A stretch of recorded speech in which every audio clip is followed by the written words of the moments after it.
আচ্ছা, নতুন টিউটোরিয়াল ভিডিওতে আপনাদের সবাইকে আমার স্বাগতম।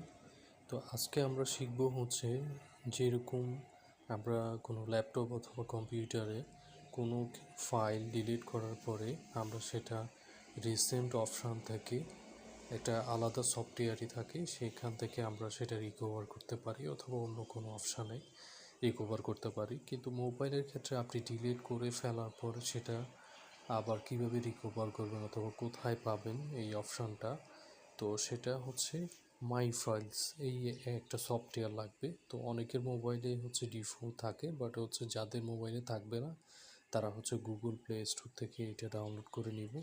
নেওয়ার পরে হচ্ছে আমরা মাই ফাইলস অপশান সফটওয়্যারটা ওপেন করব। আমি আবার দেখাই, মাই ফাইল সফটওয়্যারটাতে আমরা ক্লিক করার পরে এটা ওপেন হবে। ওপেন হওয়ার পরে এরকম একটা ইন্টারফেস আসবে। দেন হচ্ছে আমরা নিচের দিকে একটা অপশান পাবো, রিসেন্টলি ডিলিটেড।